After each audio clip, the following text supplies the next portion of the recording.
এই দিনের কিছু করণীয় আছে, করণীয় ঈদের দিনের কিছু করণীয় আছে, পালনীয় আছে, সুন্নাত আছে। 1 নাম্বার সুন্নাত, খুব ভোরে ঘুম থেকে ওঠা। অনেক মুসল্লিয়ান একরাম এমন আছেন সারা রাত আনন্দ উল্লাস করতে করতে ফজরের নামাজ পড়ারও সুযোগ হয় নাই। অনেক মুসল্লি এখানে হয়তো নাও থাকতে পারে, কিছু মুসল্লি এমন আছে ফজরের নামাজ পড়ে নাই। ফজরের নামাজ যারা পড়েন নাই, আপনি ঈদের নামাজ পড়ে তেমন একটা সফলতা অর্জন করতে পারবেন না। ফজরের নামাজ হচ্ছে ফরজ, ফরজের মাথায় বাড়ি দিয়ে আপনি যদি ওয়াজিব দিয়ে আল্লাহকে খুশি করতে চান তা পারবেন না। প্রত্যেকটা ইবাদতের নিয়ম আছে, তো নিয়ম ডেঙ্গিয়ে ইবাদত করলে ওই ইবাদত আল্লাহর দরবারে কবুল হয় না। তো ঈদের দিনের প্রথম করণীয়, খুব ভোরে ঘুম থেকে উঠে ফজরের নামাজটা নিজ এলাকার মসজিদে পড়া। প্রত্যেক এলাকার নিজস্ব যে মসজিদ আছে ওই মসজিদে কি করা, ফজরের নামাজটা জামাতের সঙ্গে পড়া। ফজরের নামাজ শেষ, এবার সুন্নত হলো সুন্দর করে হাতে একটা মেসওয়াক নেওয়া। আল্লাহ নবী বলেন মেসওয়াকের বড় ফজিলত। আল্লাহ নবী বলেন মেসওয়াকের অনেক দাম, অনেক ফজিলত। সবচেয়ে বড় ফজিলত হলো যারা রীতিমতো মেসওয়াক করবে মৃত্যুর সময় ওদের কালিমা নসিব হবে। সুবহানাল্লাহ। এটা কি সাধারণ কথা? মেসওয়াক করতে কষ্ট হয়? মেসওয়াক তো সবাই আমরা করি, বিরাসটা আমরা করি, কিন্তু মেসওয়াক করি না। আল্লাহ নবী বলেন মেসওয়াক যারা করবে প্রতিনিয়ত, ওই লোকটা ইন্তেকালের সময় নিশ্চিত তার কালিমা নসিব হবে। এটা একটা সুন্নাত। মেসওয়াক হয়ে গেল, এবার সুন্দর করে গোসল করতে হবে। হযরতে আলী রাদিয়াল্লাহু তাআলা আনহুর কাছে প্রশ্ন করা হলো, আন্না রাজুলান সালা আলিয়ান, এক ব্যক্তি আলী রাদিয়াল্লাহু তাআলা আনহুকে প্রশ্ন করলেন, নবীর সাহাবী আপনি বলেন কোন কোন দিন গোসল করা সুন্নাত অথবা মুস্তাহাব? আলী রাদিয়াল্লাহু তাআলা আনহু বলেন 4 দিনে গোসল করা মুস্তাহাব। কয় দিনে? 2 ঈদের দিন, জুমার দিন এবং আরাফার দিন। যারা হজ করতে যায় তারা তো অবশ্যই জানি, আরাফার দিন, জুমার দিন এবং 2 ঈদের দিন গোসল করা কি মুস্তাহাব। এই সুন্নতটাই, মুস্তাহাবটা শীতকালে ঈদ হইলে অনেকে পালন করতে পারে না, এটা পালন করা উচিত। এই দিনের সুন্নাত গোসল করা। সুন্দর করে গোসল করলাম, গোসল হয়ে গেল বাবা। গোসল করার পরে উত্তম পোশাক পরিধান করা। আপনার যতগুলি পোশাক আছে তার ভিতরে উত্তম পোশাকটা পরা। উত্তম পোশাক মানে নতুন পোশাক না। আমাদের যুবক যুবতীদেরকে কে যে বুঝাইলো তা আমরাও জানি না। ঈদের দিন আসলেই যে নতুন জামা পরতে হবে, ঈদের দিন ঈদুল ফিতর হোক অথবা ঈদুল আজহা হোক, প্রত্যেক ঈদে নতুন জামা যে পড়তে হবে এটা কিন্তু হাদিস দ্বারা প্রমাণিত না। এই যে আমরা পুরন জামা পরে ঈদের নামাজ পড়তে আসছি, আমাদের কি নামাজ হবে না? অবশ্যই নামাজ হবে। আল্লাহ নবী বলেন নতুন জামা শর্ত না ঈদের দিনের জন্য, তবে পরিষ্কার পরিচ্ছন্ন এবং ভালো একটা জামা। আপনার আমার যে জামা আছে তার ভিতরে ভালো জামা যেটা আছে ওইটা পরে ঈদগার ময়দানে হাজির হওয়া। কারণ এটা আমাদের বুঝতে হবে যে আমি যে ঈদগার ময়দানে হাজির হচ্ছি, আমি যে নামাজে দাঁড়াচ্ছি, আমি কার সামনে দাঁড়াচ্ছি? আল্লাহর সামনে। তো আমার পোশাকটা তো অবশ্যই ভালো হওয়া উচিত। অনেকে আছে ঈদগার ময়দানে খুব ভালো একটা পোশাক পরে আসে না, মোটামুটিভাবে চলে। তো ঈদের নামাজ শেষ করে আত্মীয় স্বজনের বাসায় যখন বেড়াইতে যায় তখন আবার অনেক সুন্দর দামি পোশাক পরে যায়। আল্লাহ নবী বলেন এইটা আমার আদর্শ না।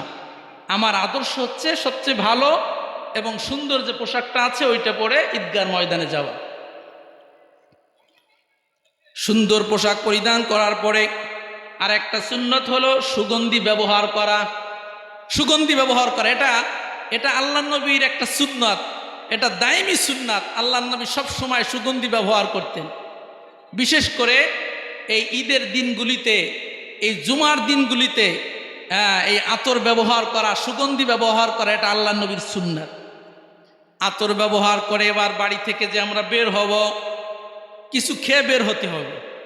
ঈদুল ফিতরের দিনে কিছু খেয়ে বের হতে হবে, আর ঈদুল আজহায় কিছু না খেয়ে খালি পেটে বের হতে হয়। কোরবানির গোশতের মাধ্যমে কি করতে হয়? খেতে হয়। আর ঈদুল ফিতরে কিছু খেতে হয়। তো আমরা কি খাই? আমরা হয়তো ফিন্নি অথবা সিমাইল এরপরে লুডুস ইত্যাদি খেয়ে আসি, এটা আল্লাহ নবীর সুন্নত না। কানা রাসূলুল্লাহ সাল্লাল্লাহু আলাইহি ওয়াসাল্লাম লা ইয়াগদু ইয়াউমাল ফিত্রি হাত্তা ইয়াকুলা তামারাতিন ওয়া ইয়াকুলুহুন্না বিতরা। আল্লাহ নবী ঈদগার ময়দানে, বিশেষ করে ঈদুল ফিতরে যখন আল্লাহ নবী আসতেন, আল্লাহ নবী ঈদগার ময়দানে আসার আগে বেজোর সংখ্যা খেজুর খেয়ে আসতেন। খেজুর খাওয়া সুন্নত। ঈদুল ফিতরের দিন খেজুর খাওয়া কি সুন্নত। আপনি সীমায় অন্য অন্য মিষ্টান্ন খান বা না খান, ওটা কোনো হিসেবের না। ওটা খেলে খেতে পারেন, সেটা আপনার রুচি, কিন্তু সুন্নত হচ্ছে কি খেজুর খাওয়া। খেজুর খেয়ে, তাও বেজোর সংখ্যা, 3টা 1টা 3টা 5টা এরকম 7টা বেজোর সংখ্যা খেজুর খেয়ে আসা হলো সুন্নত। এবার ঈদগার ময়দানে রওনা দিবেন, পায়ে হেঁটে আসতে হবে। ওই যে আমার অনেক যুবক ভাই মোটরসাইকেল নিয়ে আসছেন, এইটা আল্লাহ নবীর আদর্শ না। ঈদগার ময়দানে আসতে হবে। কানা রাসূলুল্লাহ সাল্লাল্লাহু আলাইহি ওয়াসাল্লাম ইয়াখরুজু ইলাল ঈদি মাশিয়া ওয়া ইয়ারজিউ মাশিয়া। আল্লাহ নবী বলেন, সাহাবীরা রে, আমার আদর্শ, আমার সুন্নাত হলো ঈদগার ময়দানে যেতে হবে পায়ে হেঁটে, আবার আসতেও হবে পায়ে হেঁটে। ঈদগার ময়দানে যেতে হবে অত্যন্ত ধীরস্থিরভাবে, ভদ্রতার সঙ্গে। আমি আল্লাহ তাআলার একজন গোলাম, পায়ে হেঁটে আসার ভিতরে একটা ভদ্রতা আছে, একটু নমনীয় ভাব আছে। আর গাড়ির ভিতরে উঠলে একটা ভাবই অন্যরকমের চলে আসে। এটা যারা গাড়ি চালায় ওনারা বোঝে। পায়ে হাঁটার ভিতরে কোনো ভাব নাই। আমি পায়ে হেঁটে আসতেছি, আল্লাহ তাআলার একজন সাধারণ গোলাম, এখানে ভাবের কি আছে? কিন্তু গাড়িতে উঠলে কিন্তু একটা ভাব আসে, আসে না? এই জন্য আল্লাহ নবী বলেন, না, ঈদগার ময়দানে যাবা পায়ে হেঁটে যাবা। আবার পায়ে হেঁটে যাওয়ার ফজিলত আছে। আল্লাহ নবী বলেন, ঈদগার ময়দানে পায়ে হেঁটে যাবা, প্রত্যেক কদমে কদমে আল্লাহ তাআলা নেকি লিখে দিবে। সুবহানাল্লাহ। এই জন্য আল্লাহ নবী বলছেন, ঈদগার ময়দানে যাওয়ার সময় এক রাস্তা দিয়ে যেতে হবে, আসার সময় ভিন্ন রাস্তা দিয়ে। কানা রাসূলুল্লাহ সাল্লাল্লাহু আলাইহি ওয়াসাল্লাম ইয়াউমাল ঈদ খালাফাত তরিক। ঈদগার ময়দানে আল্লাহ নবী এক রাস্তা দিয়ে যেতেন, ভিন্ন রাস্তা দিয়ে আসতেন। কেন? আমি আপনি যে ঈদগার ময়দানে আসতেছি, যাচ্ছি, প্রত্যেকটা এই যে গাছপালা সবগুলো দেখতেছে। কিয়ামতের ময়দানে আপনার পক্ষে আল্লাহ তাআলার সামনে সাক্ষী দিবে, আয় রব্বে কারীম, আপনার এই বান্দাকে ক্ষমা করে দেন। আপনার এই বান্দা ঈদগার ময়দানে আমার চোখের সামনে দিয়ে হেঁটে গিয়েছিল, আমি গাছপালা, আমি সাক্ষ্য প্রদান করতেছি। চিল্লায় বলেন সুবহানাল্লাহ। এই জন্য আল্লাহ নবীর আদর্শ, এক রাস্তা দিয়ে যেতে হবে, ভিন্ন রাস্তা দিয়ে আসতে হবে। আর একটা সুন্নাত হলো তাকবীর বলতে বলতে আসতে হবে। কি বলতে বলতে? তাকবীর। আল্লাহু আকবার, আল্লাহু আকবার, লা ইলাহা ইল্লাল্লাহু, আল্লাহু আকবার, আল্লাহু আকবার, ওয়ালিল্লাহিল হামদ। তাকবীর বলতে বলতে আসতে হবে। সম্মানিত হাজিরিন, হ্যাঁ, আচ্ছা করতেছি। সম্মানিত হাজিরিন, আজকের দিনের যত করণীয় আছে তার ভিতরে সবচেয়ে গুরুত্বপূর্ণ একটা করণীয় হলো আল্লাহ নবীর হাদিস।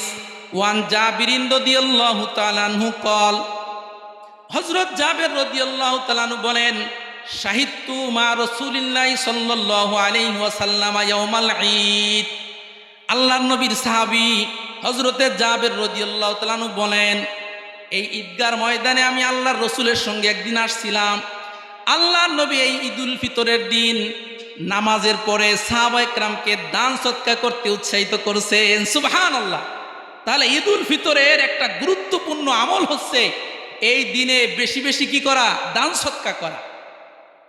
ভাইরা আমার, বন্ধুরা আমার, আল্লাহর নবী সাল্লাল্লাহু আলাইহি ওয়াসাল্লাম প্রথমে পুরুষ সাহাবায়ে কেরামকে বললেন, তোমরা দান সদকা করো।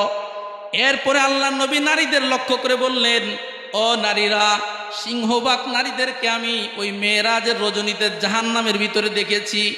একজন নারী বললেন, ইয়া রাসূলুল্লাহ, ইয়া হাবিবাল্লাহ, আমাদের কি অপরাধ?